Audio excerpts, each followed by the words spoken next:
En este video solo será explicativo sobre 2 ejercicios que quiero probar y que subiré en un siguiente video.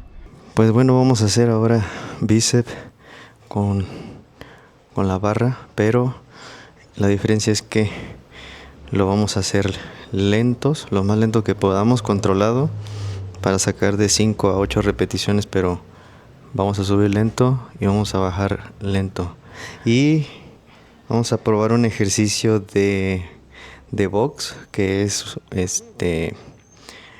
dar ganchos, pero con mancuernas. Más o menos, ahora sí que ahí yo no soy experto, pero se ve que sí es muy desgastante, muy intenso y que cansa los brazos, así es que vamos a hacer esos 2.